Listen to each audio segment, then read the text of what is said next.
A série Retrospectiva 2014 vai mostrar hoje os principais fatos ocorridos na América Latina, onde diversas eleições presidenciais confirmaram a preferência do eleitorado por governos progressistas.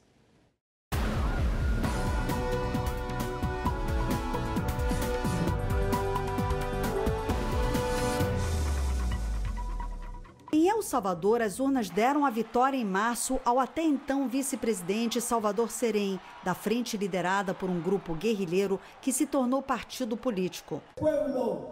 Em abril, o candidato de centro-esquerda, Luiz Guillermo Solís, foi eleito presidente da Costa Rica com 77% dos votos.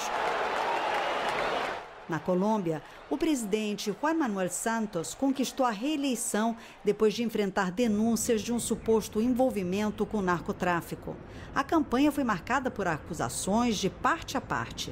O principal adversário dele, o conservador Oscar Zuluaga, foi apontado como responsável pela montagem de um suposto esquema de espionagem nas negociações de paz com as Farc, as Forças Armadas Revolucionárias da Colômbia. Santos acabou ganhando um voto de confiança para dar continuidade ao processo de paz.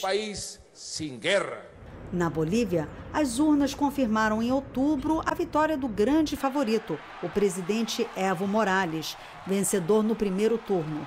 Eleito para o terceiro mandato consecutivo, Morales reafirmou a posição anti-imperialista.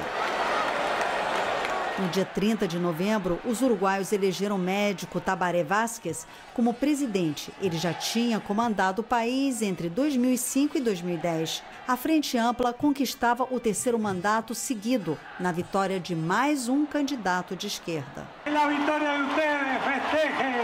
Vázquez precisa garantir a continuidade de iniciativas do antecessor, o popular José Pepe Mujica, que se destacou pela simplicidade e pelo discurso contra o consumismo. A principal delas, a implementação da produção e da venda de maconha, aprovada há quase um ano. O Panamá também escolheu esse ano um novo presidente. O vice Juan Carlos Varela terminou eleito depois de se desentender com a cúpula do governo e entrar para a oposição. Mas aqui na Argentina, os desafios foram bem mais econômicos do que políticos. Uma decisão da justiça norte-americana obrigou o governo da presidenta Cristina Kirchner a dar um novo calote na dívida, apesar do país ter vontade e dinheiro para pagar os credores.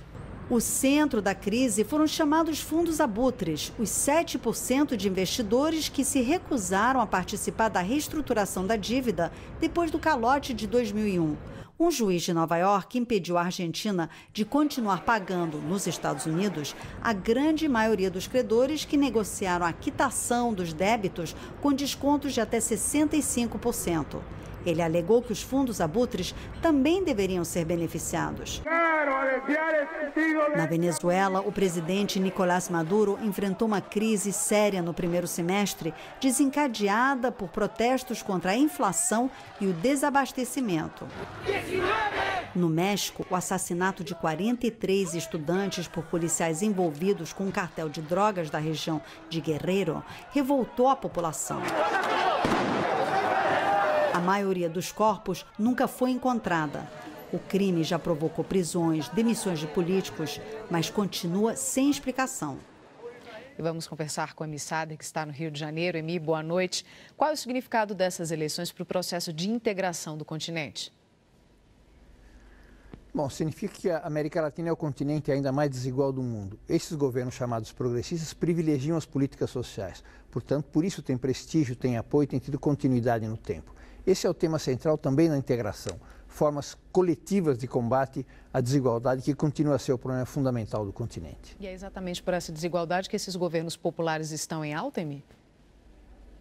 É, exatamente. Continuidade como nunca houve, por exemplo, num país como a Bolívia, caracterizado pela instabilidade e falta de continuidade política. Nós temos um governo agora que tem já a perspectiva de ficar até 2020. Mesma coisa em relação aos outros países mencionados.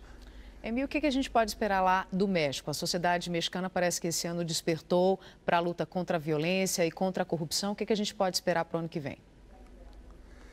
Bom, é um marco, espera que possa haver mudanças, não se sabe exatamente quais. O governo gastou todo o seu cacife com medidas supondo que combateria as raízes do problema, não foi bem recebido por aqueles que estão protestando e pela oposição, mas é um governo que se enfraquece, mas ainda tem 4 anos pela frente. Não se sabe exatamente que tipo de perspectiva possa ter esse tipo de mobilização.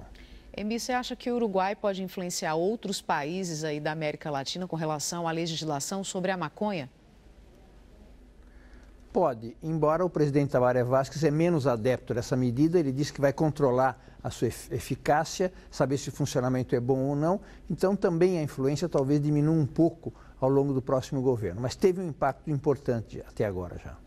A brutalidade do grupo Estado Islâmico e o bombardeio de Israel à faixa de Gaza foram 2 dos principais focos do noticiário internacional em 2014.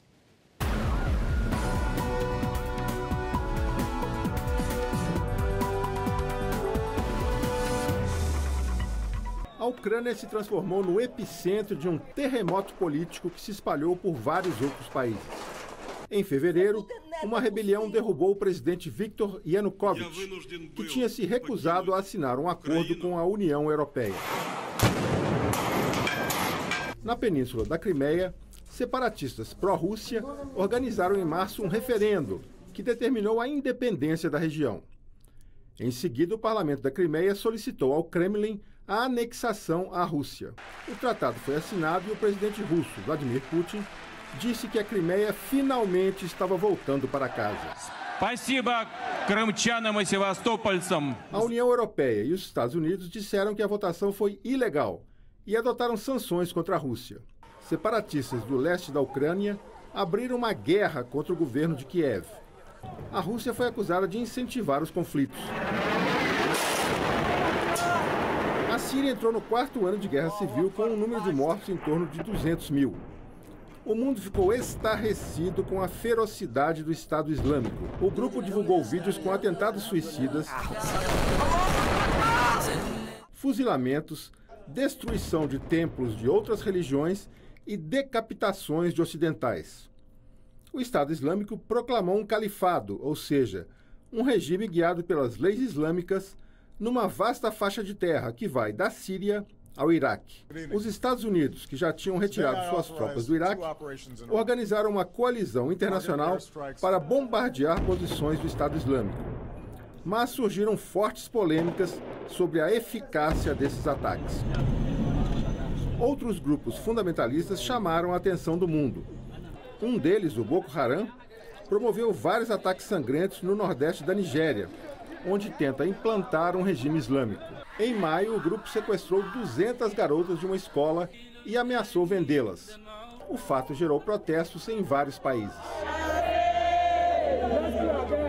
Em junho, foram encontrados na Cisjordânia os corpos de 3 adolescentes israelenses que tinham sido sequestrados. O governo de Israel acusou o grupo Hamas, que tem sua base principal na faixa de Gaza. Israel bombardeou Gaza e foguetes palestinos foram lançados contra o território israelense. Depois de 2 meses de conflito, pelo menos 2.100 palestinos tinham morrido, a maioria civis. Do lado israelense, as vítimas foram 67 soldados e 6 civis. Em Hong Kong, durante mais de 2 meses, manifestantes pró-democracia ocuparam o centro financeiro. Eles queriam eleições diretas para governador da região, o que não é admitido pelo regime chinês. Os acampamentos foram retirados pela polícia em dezembro. Os Estados Unidos foram sacudidos por protestos em dezenas de cidades contra o não indiciamento de policiais brancos que mataram homens negros desarmados. Na Escócia, os eleitores decidiram manter um casamento de 307 anos com a Grã-Bretanha. Eles rejeitaram a independência da região num referendo histórico. This is fundamentally about freedom and openness. No final do ano, o mundo foi surpreendido por um anúncio. Os presidentes dos Estados Unidos e de Cuba disseram que estão retomando as relações diplomáticas, suspensas desde 1961. O acordo incluiu a libertação de prisioneiros. O embargo econômico contra Cuba ainda deverá ser discutido pelo Congresso norte-americano, mas muitos analistas viram no anúncio o efetivo final da Guerra Fria. E voltamos ao Rio de Janeiro para comentar esses assuntos com Emi Sader. Emi, essa aproximação dos Estados Unidos com Cuba pode significar aí realmente que o embargo econômico pode acabar ou ainda vai demorar muito? Institucionalmente, haveria um problema porque os republicanos têm maioria na Câmara que precisaria aprovar. Agora, seria um absurdo ter relações diplomáticas, políticas normais e continuar com esse bloqueio. Vai ser difícil compatibilizar uma coisa com a outra, é provável que o bloqueio tenda a diminuir até que termine. E a gente viu aí os grupos fundamentalistas como Boko Haram, Estado Islâmico e Al-Shabaab, que tiveram um grande crescimento esse ano. Ano que vem, 2015, o que deve acontecer? Bom, não há perspectiva de mudar porque não há medidas que alterem. Tem havido uma diminuição relativa da expansão do Estado Islâmico pela ação dos curdos, que são um grupo muito coeso, muito militante, que tem conseguido relativamente frear. Porque não adianta os bombardeios se não há infantaria. E o único setor que efetivamente se dispõe a lutar no campo contra eles tem sido os curdos. Mas não é suficiente para brecar essa tendência cruel desse ano de fortalecimento, especialmente do Estado Islâmico. Na Nigéria, então, não há o que dizer, porque essas ações, inclusive de sequestro de meninas, têm continuado a acontecer. Emi, em relação aos palestinos e israelenses, novos conflitos, intensos conflitos esse ano, mas o mundo pede uma solução para isso. Será que vem em 2015? Pode vir, não só porque cada vez mais Israel está isolado, o próprio Parlamento Europeu votou uma resolução a favor do Estado palestino, mas há uma eleição em março. O Benjamin Netanyahu propôs que o Israel se assumisse como Estado religioso, não conseguiu o apoio dos setores moderados, uns setores saíram do governo, se aliaram com a social-democracia. Na eleição de março ele tem perspectivas de vitória. Para haver paz, para haver reconhecimento dos Estados, é necessário um interlocutor dentro de Israel. Esse interlocutor pode estar surgindo nas eleições de março do ano que vem, se o Netanyahu perder as eleições. Aí esse contexto internacional pode desembocar realmente, não só como desembocou esse ano, na restabelecimento de relações entre Cuba e os Estados Unidos, em resolver essa questão secular já da relação entre palestinos e judeus com o reconhecimento do Estado da Palestina. Emi, para a gente encerrar com relação à Ucrânia, qual é a perspectiva por lá? O que você acha que pode acontecer no conflito que existe no país? Bom, em 2013 houve certa distensão. Ao invés do bombardeio da Síria, houve negociações que a Rússia introduziu entre Estados Unidos e Síria, abarcando também o Irã.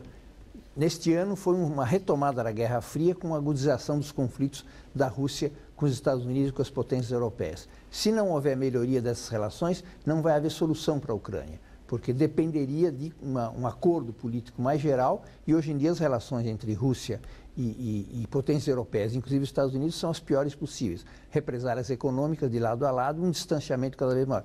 Uma espécie de começo de uma nova Guerra Fria, quando a última Guerra Fria acabou de ser terminada com o restabelecimento de relações entre Cuba e a União Soviética. Emi, muito obrigada por todas as informações. Boa noite, um ótimo domingo.